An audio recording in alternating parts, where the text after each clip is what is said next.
Bueno, la idea es esto, ¿no? Es hablar un poquito acerca de lo que pasa con con el sistema de precios, ¿no? Y esto lo que hacemos es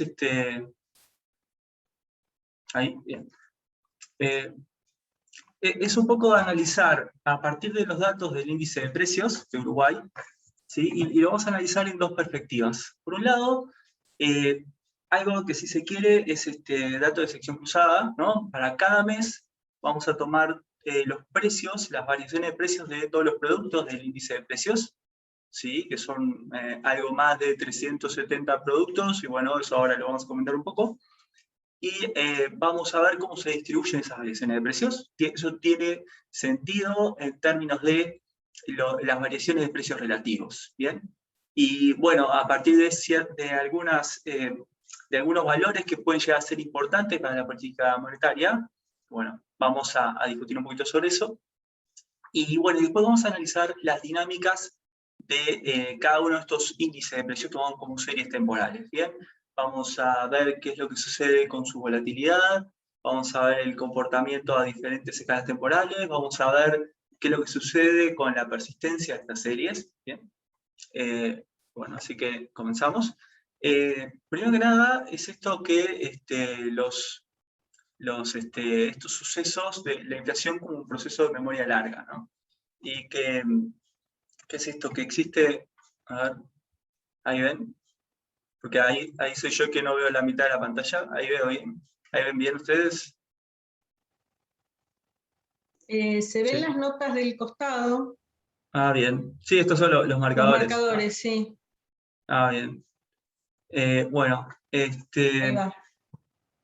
que bueno, esto que la inflación como un proceso de memoria larga, un poco eso estuvieron hablando acerca del proceso de memoria corta, de memoria larga, no me voy a extender demasiado sobre eso. Lo que sí es interesante es esto de cómo va quedando información en el sistema, ¿no? Y existe evidencia para muchas economías que la distribución de estas variaciones de precios es sesgada, ¿no? O sea, si vemos la distribución de las variaciones de precios, no es una distribución gaussiana, bien, y hay bastante evidencia de hace unos cuantos años.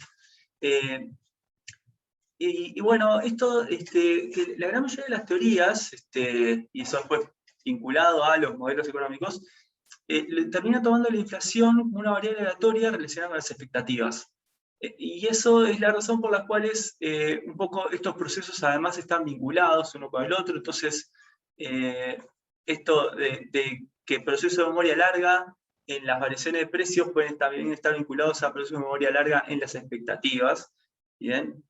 Entonces, por ahí hay ciertos vínculos también, que eso es parte de lo que también se toma en la literatura. Y luego algunas referencias más recientes también, que bueno, esta es la referencia del trabajo de Tomé, London y Dabus, es esto que la cola de la distribución de la variación de precios, ¿no? Tomando los índices de precios para varios países, bueno, se comporta como una ley de potencias. Eh, y bueno, y después es esto otro de los procesos de memoria largo visto a partir de la distribución fractal, ¿no?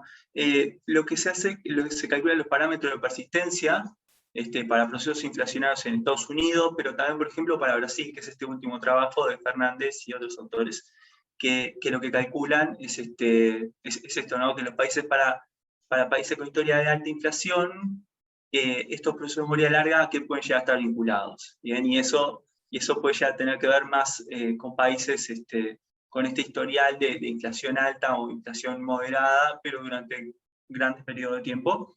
Bueno, puede estar asociado a un historial de indexaciones en distintos precios y en distintos mercados. Bueno, un poquito hablando acerca de la metodología, ¿no? Y que bueno, esto de las leyes de potencia, de cómo se definen la función de densidad, cómo se calculan los momentos, que esto, lo importante de esto es que si se distribuye con una ley de potencia, entonces solamente podemos calcular los primeros alfa menos 1 momentos.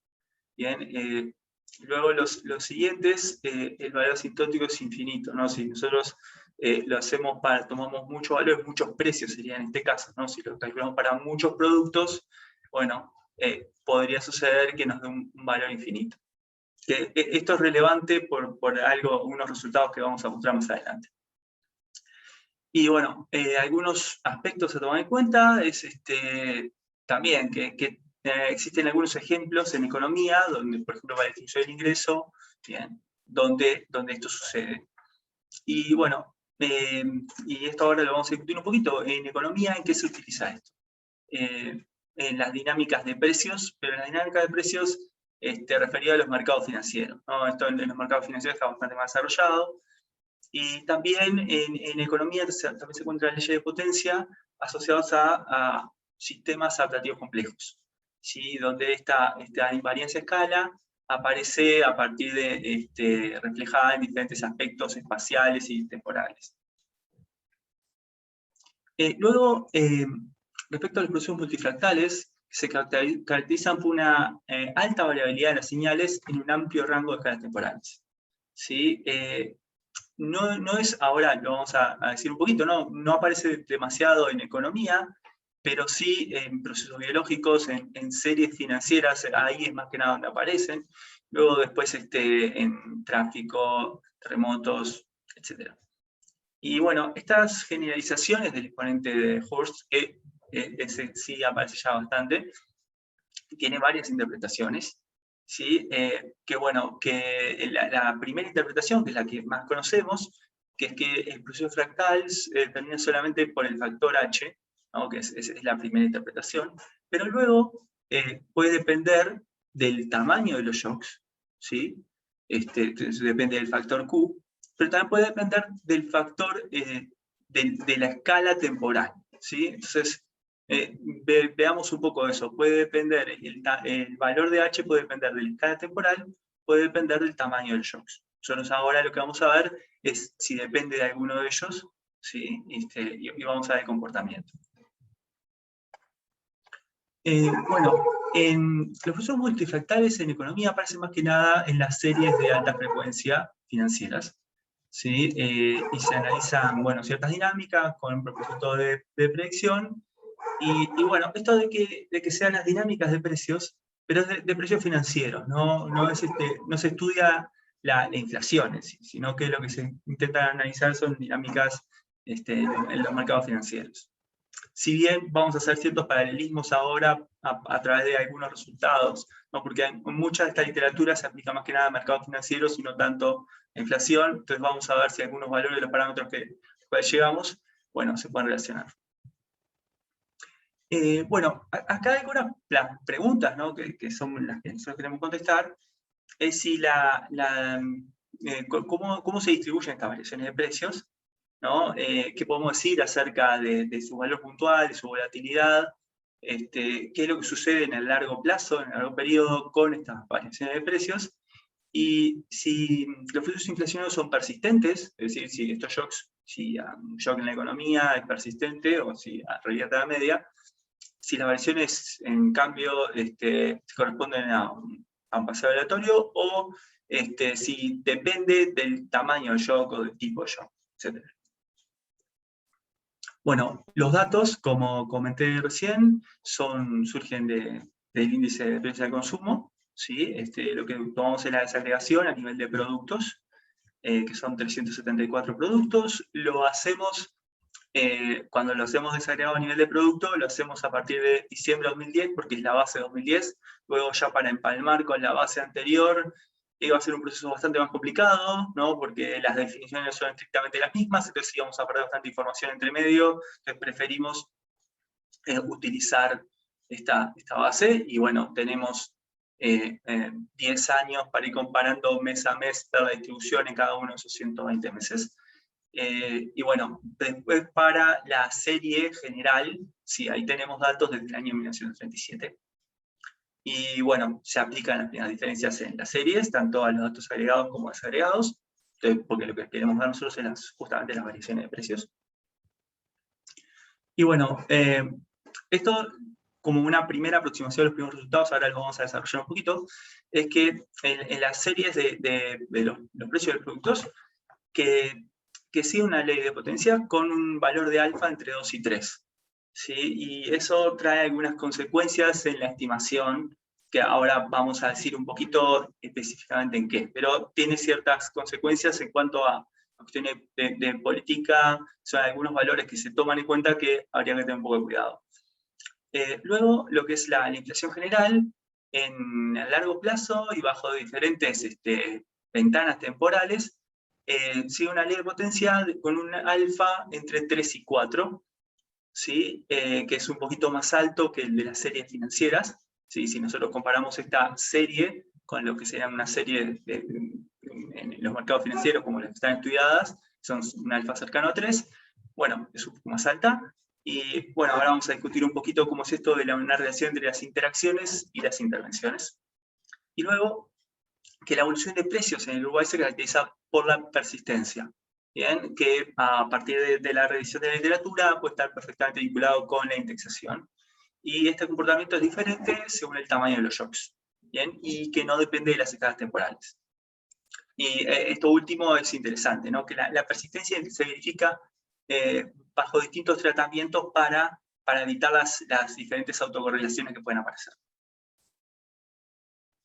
Bueno, esto es simplemente una gráfica donde vemos la distribución en escala log-log de las variaciones de precios, ¿sí?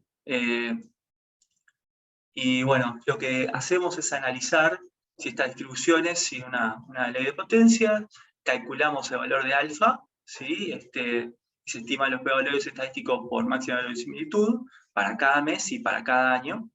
Y básicamente lo que encontramos es que para cada mes y para cada año, en casi todos los casos, salvo un par de excepciones, no se rechaza la hipótesis nula de que sigue una ley de potencia, ¿no? Estas colas pesadas aparecen y que, bueno, no se puede rechazar que sean leyes de potencia que hay atrás, pero sí, lo que sí se rechazan son,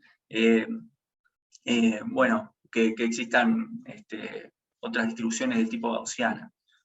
Bien, luego el valor de alfa, que es lo otro interesante, ¿no? Que es esto, ¿no? De cómo es este decaimiento en la curva, está entre 2 y 3, ¿sí? Que se indica que los primeros momentos de la distribución son finitos, pero los segundos momentos de la distribución son asintóticamente infinitos.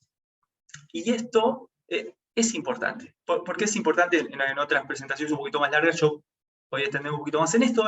La cuestión es que el valor que vamos a tener va a depender del tamaño de la muestra de productos, lo cual puede llegar a ser problemático.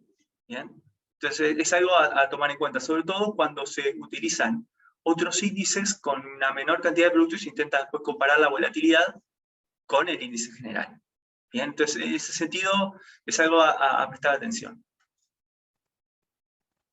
Bueno, esta es la evolución de alfa. Esto para cada año se tomó el valor de alfa, que está entre 2 y 3, y si nosotros tomamos las 120, y después en el gráfico ve las 120 para los 120 meses, ¿no? y distribuimos el valor de alfa que tomamos, están casi todos entre 2 y 3. Hay algunos incluso el valor es menor a 2, entonces eso lo que nos está diciendo que ni siquiera la media ¿no? es estable.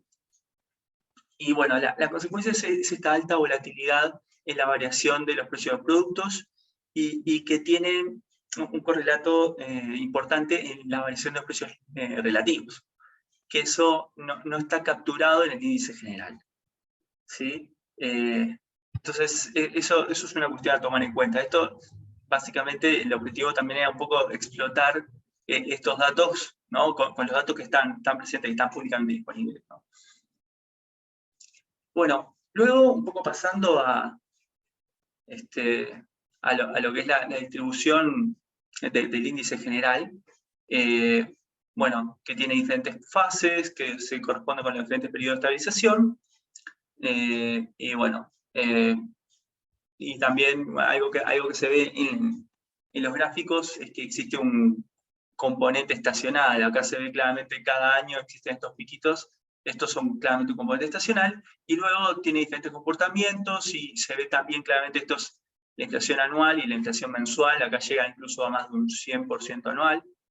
y acá en inflación mensual a más de un 15 o 20% mensual en algunos periodos, también el comportamiento se ve en los diferentes planes de estabilización. Y bueno, de este análisis lo que vamos a ver es que la distribución de esta serie, ¿no? Tomamos como una serie temporal, se corresponde con en la cola como una ley de potencia para diferentes periodos, para diferentes intervalos de tiempo y con diferentes ventanas temporales. Es autosimilar a diferentes escalas y que la serie se comporta diferente según el tipo de shock. ¿Bien? Bueno, acá lo que hacemos es un quiebre dentro de estos más de 80 años de datos, un quiebre en la década del 80, incluso aún así encontramos que el comportamiento es bastante similar. De hecho, no se rechaza la hipótesis de una ley de potencia. Lo que sí encontramos es que los valores de alfa se encuentran en la estimación puntual entre 3 y 4. Bien, para diferentes ventanas temporales lo que hacemos es ventanas temporales de 50 años y lo vamos corriendo, ¿sí? Entonces llegamos a esos resultados. Ahora, la cuestión es esta discusión, ¿no? Primero que alfa es mayor que 3, es decir, que en cuanto a la volatilidad es menor que la que nosotros encontramos dentro de cada mes, cuando lo que hacían era variar los precios relativos. Es mayor a la que se calcula para las series financieras, y esto puede llegar a tener algo de sentido si nosotros pensamos que el índice, la inflación, si se quiere, pero el índice, que es lo que tenemos como algo tangible, es un objetivo política, ¿bien? Que es el punto focal de muchísimas políticas. Las expectativas de muchísimos agentes están mirando activamente el valor de este índice, y hay muchísimas políticas que intentan actuar sobre ese índice, ¿bien? De las más ortodoxas hasta heterodoxas. Ah, bien, gracias. Y bueno, y como sabemos, que sea una inflación estable y baja es un objetivo político. Entonces, ahí hay muchas cosas que están interviniendo en el comportamiento de este índice. Y bueno, luego, esto lo voy a hacer un poco rápido, pero lo que hacemos es para cada una de las series de productos, calculamos el H, ¿no? El valor del exponente de Hurst, y encontramos que una tercera parte tiene un exponente de Hurst menor a 0,5, ¿sí? Son de reversión a la media, y las otras dos terceras partes lo que tienen es un comportamiento persistente, pero también encontramos que no es unimodal, ¿bien? Y entonces ahí nosotros un poco discutimos en términos de que quizás lo que exista son diferentes clústeres con mayor homogeneidad entre grupos, ¿bien? Y bastante diferencias entre diferentes grupos, y eso está vinculado con un trabajo que nosotros tenemos donde justamente encontramos eso, ¿no? Donde un poco, ¿no?, relacionado con la teoría económica, que lo que tenemos es que los precios transables y no transables tienden a comportarse diferente en la dinámica para esta misma base de datos. Y bueno, si nosotros analizamos el exponente de Hurst generalizado, acá lo miramos con las diferentes escalas, y esto es el tamaño de shock. El shock acá está reescalado, pues acá el 0 sería un shock promedio, ¿no?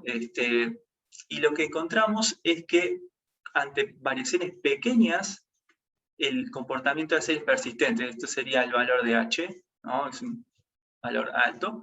Y cuando el shock es grande, bueno, el comportamiento de reversión a la media. Y que lo otro que encontramos es que no depende de ese. Bien, entonces lo que hicimos fue analizarlo que solamente dependiera de Q. Bien, solamente dependiera del tamaño del shock. Y lo que hacemos es sacarle un poquito los problemas que nos puede dar la estacionalidad y las diferentes tipos de autocorrelaciones. Lo que hacemos es, lo trabajamos con una serie desordenada, o incluso le aplicamos el filtro ARIMA, X13, y bueno, los datos que nos da son estos, ¿bien? Son lo que nos da en esta figura, que lo que nos dice es para variaciones, para shocks pequeños, el comportamiento de la serie es persistente, ante shocks grandes es de reversión a la media. Bien. Esto que puede estar un poco relacionado con la gráfica que yo les mostré, ¿no? Muchas veces las políticas de shocks que lo que hacen es cambiar completamente el comportamiento del sistema. Y bueno, y un poco redondeando, que la distribución para diferentes escalas y periodos, la distribución de las series sigue una ley de potencia, que la volatilidad bien, tiene consecuencias en el grado de incertidumbre, y bueno, que implica también la posibilidad de bastante incertidumbre en los precios relativos y grandes fluctuaciones, y que bueno, que estas fluctuaciones que existen en estas variaciones de precios tampoco son ruido blanco, ¿no? Y que depende de la entidad del shock. Y bueno, algunas extensiones que es justamente analizar otro tipo de agrupamientos, hacer este tipo de análisis con otras series de datos económicas y establecer relaciones entre el comportamiento de los agentes y la formación de precios en la economía basado en determinados supuestos sobre el comportamiento, ¿no? Bien, y bueno, gracias. Es simplemente eso.